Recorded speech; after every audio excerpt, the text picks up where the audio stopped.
పౌరుడిగా ట్రాఫిక్ నియమ నిబంధనలను ఖచ్చితంగా పాటిస్తానని, రోడ్డు భద్రత నియమాలను ఎల్లప్పుడూ గౌరవిస్తూ డ్రైవింగ్ సమయంలో మద్యం సేవించనని, మొబైల్ ఫోన్ యూజ్ చేయనని, హెల్మెట్ లేదా సీట్ బెల్ట్ తప్పనిసరిగా ధరిస్తానని, నా డ్రైవింగ్ లైసెన్స్ వాహన పత్రాలు చెల్లుబాటు అయ్యే విధంగా చూసుకుంటానని, డ్రైవింగ్ కంటే ముందు వాహనం సురక్షిత స్థితిలో ఉందో లేదో పరిశీలిస్తానని, పాదచారులు, వృద్ధులు, పిల్లలు, ఇతర వాహనదారుల భద్రతను కాపాడుతానని,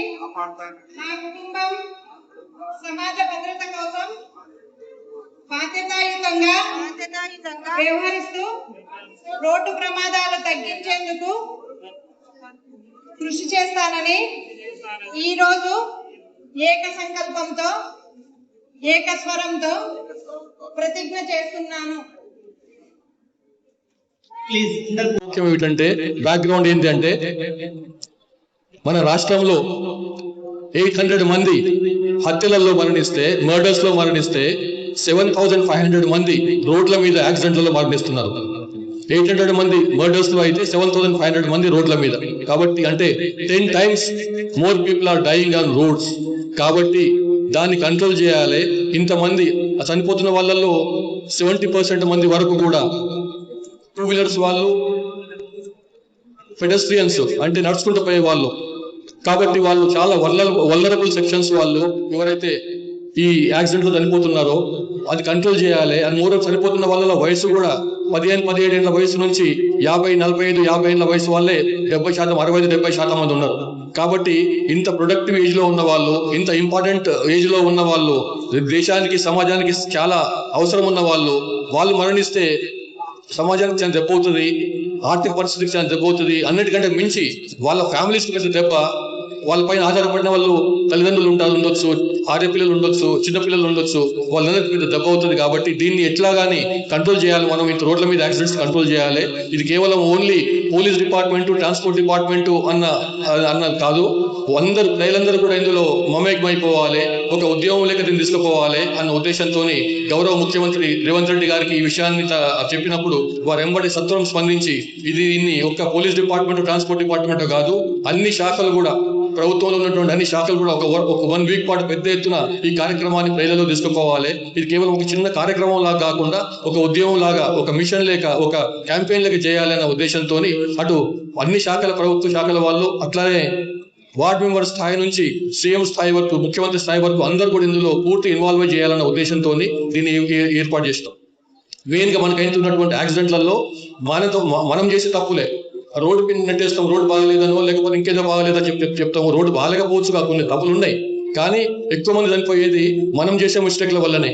హెల్మెట్ పెట్టుకోవాలని ఒకటి చెప్పాలన్నా, మన ప్యాంటుకి బెల్ట్ పెట్టుకుంటలేమా, అట్లనే హెల్మెట్ పెట్టుకుంటాం, చాలా సింపుల్ విషయం. కానీ ఇంతకుముందు పెద్దలు చెప్పినట్టు, ఒక అశోక్ యాదవ్ చెప్పినట్టు, ఇక్కడే పోతున్నాం కదా, పక్కనే కూరగాయలు కొనుకొస్తా, ఇక్కడే 100 మీటర్స్ ఎందుకు, లేకపోతే కిలోమీటరే ఉంది, దోస్త్ దగ్గర పోయిస్తా, దానికి ఎందుకు హెల్మెట్ పెట్టుకోవాలి, అదొక పెద్ద నెత్తి నొప్పి, ఎంటికలు పోతున్నాయి, లేకపోతే చెవులు వస్తలేవు, కళ్ళు కనిపిస్తలేవు, నెత్తి వస్తుంది, ఇట్లా రకరకాలు చెప్తారు. నేను ఎప్పుడు నా జీవితంలో ఎప్పుడు హెల్మెట్ పెట్టుకోలే, కానీ ఎంటికలన్నీ పోయినాయి. కాబట్టి హెల్మెట్ పెట్టుకోవడానికి ఎంటికలు పట్టుకోవడానికి ఏం సంబంధం లేదు, అది అర్థం చేసుకోవాలి. అట్లనే హెల్మెట్ పెట్టుకుంటారు కానీ దాన్ని స్ట్రాప్ పెట్టుకోరు. స్ట్రాప్ అంటే ఈ కింద ఉన్నటువంటి స్ట్రాప్ ఏదైతే ఉంటుందో బిగించుకోవాలి, అది బిగించుకోకుండా హెల్మెట్ పెట్టుకొని నడిపిస్తుంటారు. స్ట్రాప్ పెట్టుకోకుండా, బకలప్ చేసుకోకుండా హెల్మెట్ నడిపిస్తే హెల్మెట్ పెట్టుకున్నట్టే. ఎందుకంటే యాక్సిడెంట్ అయినప్పుడు ముందు ఎగిరిపోయేది హెల్మెట్, నెత్తి మీద నుంచి ఎగిరిపోయేది హెల్మెటే. తర్వాత మన తలకాయ కింద పడుతుంది, ప్రాణం మీదకి వస్తుంది. రెండో విషయం ఏంటంటే, ఒక హెల్మెట్ పెట్టుకోవడం ఒక ముందు కూర్చుని నడిపిస్తున్నాయనే కాదు, ఎందుకు కూర్చున్నాయన కూడా హెల్మెట్ పెట్టుకోవాలి. అట్లనే చిన్నపిల్లలు ఎవరన్నా ఉంటే 4 గంటల కంటే వయసు ఎక్కువ ఉన్న పిల్లలు, వాళ్ళు కూడా హెల్మెట్ పెట్టుకోవాలి. వాళ్ళ తలకు సరిపోయేటువంటి సైజు ఉన్నటువంటి హెల్మెట్స్ కూడా లభిస్తాయి బయట మార్కెట్లో. కాబట్టి ఇద్దరు కూర్చుంటే వెహికల్ మీద ఇద్దరు పెట్టుకోవాలి. చిన్నపిల్ల కూర్చున్నా కానీ చిన్నపిల్ల కూడా హెల్మెట్ పెట్టి వాళ్ళకు స్ట్రాప్ కూడా పెట్టాలి. అట్లాగే మనకు రోడ్ల మీద చేయాలి చాలా మంది మనకు బాగా ప్రాస్పరిటీ పెరిగింది, సంపద పెరిగింది, డబ్బులు ఎక్కువ ఉన్నాయి మన దగ్గర, 4 వీలర్స్ కార్లు కొనుక్కుంటున్నాం మనం.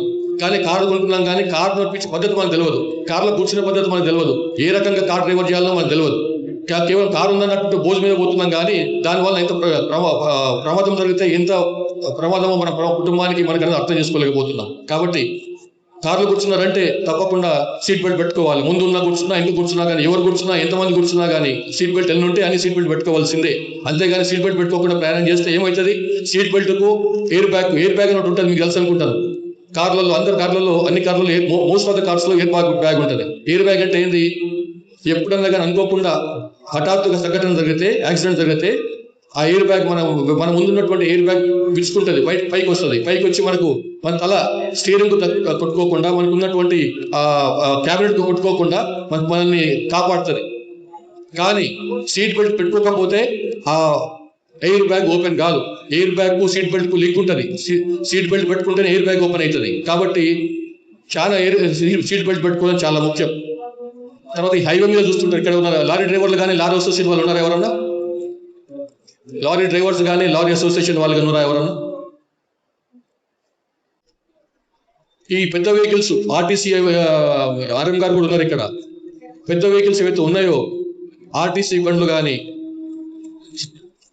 ట్రక్కులు కానీ, లారీలు కానీ, అవన్నీ కూడా రోడ్డు మీద పోతున్నప్పుడు లెఫ్ట్ సైడ్ నడిపించాలి.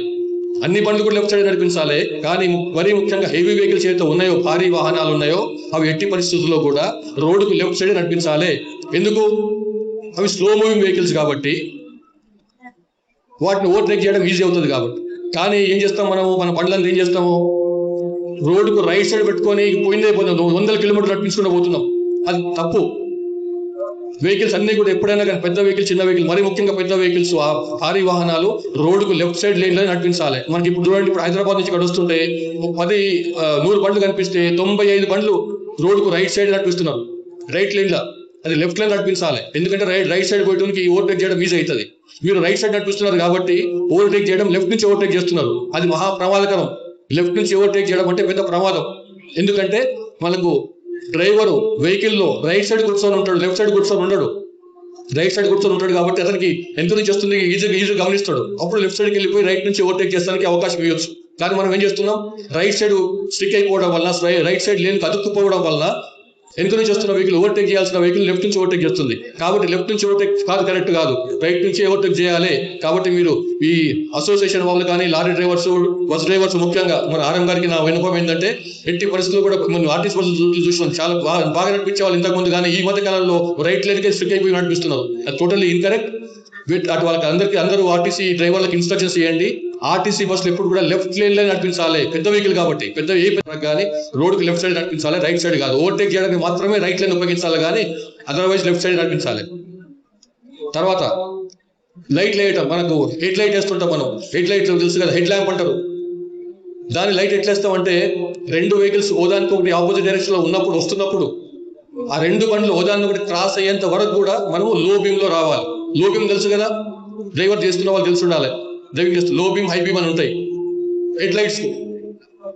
2 బండ్లు ఓదానికోటి 2 క్రాస్ అయ్యేంత వరకు కూడా లో బీమ్ లో ఉండి మళ్ళీ క్రాస్ అయిన తర్వాత హై బీమ్ లోకి రావాలి. ఎందుకంటే ఆ లైట్ యొక్క ఆ డాజ్లింగ్ పవర్ ఎంత ఉంటుందంటే కొన్ని సెకండ్ల పాటు డ్రైవర్ కు డిజోరియంట్ చేస్తుంది.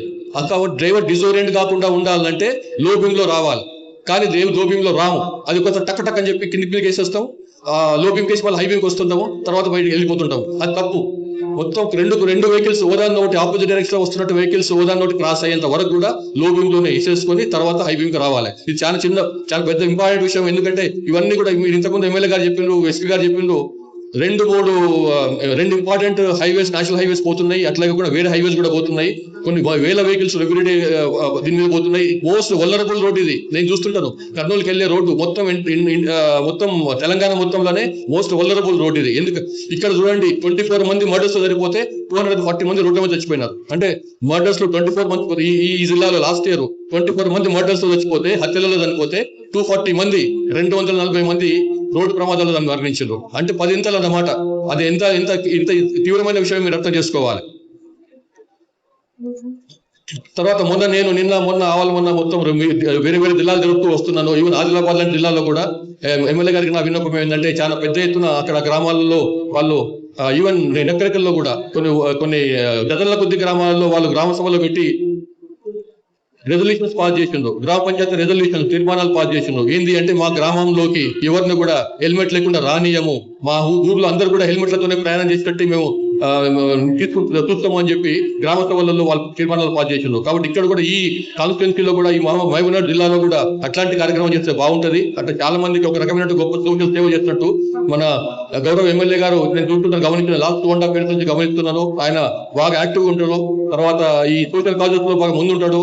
ఉన్నట్టు చెప్పి అలవాటు ఉన్నది, ఆయనకు పెట్టినట్టు మాట్లాడుతున్నాడు. కాబట్టి ఆయన చేయాల్సిన గొప్ప కార్యక్రమం ఇంకోటి వీలు ఉంది. ఏంటంటే ప్రతి గ్రామంలో కూడా హెల్మెట్ పెట్టున్నట్టుగా గ్రామ సభల నుంచి రెజల్యూషన్ పాస్ చేయించడం, అది చేస్తారని చెప్పి నాకు నమ్మకం ఉంది. గారు కూడా ఒక హాజరు ఇచ్చిండు, రిప్రజెంటేషన్ ఇచ్చిండ్రు మీ తరఫు నుంచి. ఈ జడ్చర్లకు ట్రాఫిక్ పోలీస్ స్టేషన్ అవసరం ఉందని నాకు ఇప్పటికీ అర్థం కాలేదు. జడ్చర్ల లాంటి పోలీస్ స్టేషన్ ఇంత ఇంపార్టెంట్ టౌన్లో ట్రాఫిక్ పోలీస్ స్టేషన్ లేకపోవడం అన్నది పెద్ద లోటుగానే ఉన్నది. అది దాన్ని తప్పకుండా ట్రాఫిక్ పోలీస్ స్టేషన్ తప్పకుండా పోయేటట్టు నేను ప్రయత్నం చేస్తున్నాను. ఆల్రెడీ ఒక మీటింగ్ అయిపోయింది మొన్ననే, ఒక లాస్ట్ వీక్ అయితే 10 days కింద ఒక మీటింగ్ అయింది. దాంట్లో ఇవన్నీ కూడా చర్చకు వచ్చిన ఇట్లాంటివి ఏదైతే ల్యాకింగ్ ఉన్నాయో కొన్ని ప్రాంతాలలో ఈ ట్రాఫిక్ పోలీస్ స్టేషన్లు కానీ, రూరల్ పోలీస్ స్టేషన్స్ కానీ, విమెన్ పోలీస్ స్టేషన్లు కానీ, సిసిఎస్లు కానీ ఇట్లాంటివి కావాల్సి ఉన్నాయో అవన్నీ కూడా చర్చకు వచ్చినాయి. మోస్ట్ ప్రాబబ్లీ త్వరలోనే అది కూడా అయిపోతుందని నాకు నమ్మకం ఉంది. అది ఆల్రెడీ గౌరవ ముఖ్యమంత్రి గారి దృష్టిలో కూడా ఉంది. అది దృష్టికి తీసుకుపోయినాం, త్వరలోనే అయిపోతుందని నమ్మకం ఉంది. ఇంత పెద్ద ఎత్తున ఈ కార్యక్రమానికి వచ్చి ముఖ్యంగా చిన్నపిల్లలు మీ మీద బాధ్యత చాలా ఉంది. ఇంతకుముందే పెద్దలు చెప్పినట్లు మీరు రాబోయే రోజులలో పెద్ద పెద్ద పొజిషన్లకు పోవాల్సిన అవసరం ఉంది. అట్లాంటి వాళ్ళు మీరు మీ ఫాదర్కు చెప్పేసి నేను ఎగ్జామ్లో పాస్ అయితే నాకు స్కూటీ కొనిపి, లేకపోతే 2-wheeler కొనిపి, లేకపోతే ఇంకేదో కొనిపి అని చెప్పి అట్లా చేయడం కరెక్ట్ కాదు. మీకు ఆ వయసు వచ్చిన తర్వాతనే, లైసెన్స్ తీసుకున్న తర్వాతనే, ప్రాపర్ ట్రైనింగ్ అయిన తర్వాతనే మీరు 2-wheeler కానీ 4-wheeler కానీ తీసుకోవాలి. సో ఇవన్నీ కూడా నేను చెప్పిన విషయాలు గమనిస్తారని చెప్పి మీరు ఇంకా చక్కగా ముందుకు పోతారని చెప్పి నమ్మకం ఉంది. ఈ అవకాశం ఇచ్చినందుకు చెప్పి మీ అందరూ కూడా ధన్యవాదాలు. Thank you very much.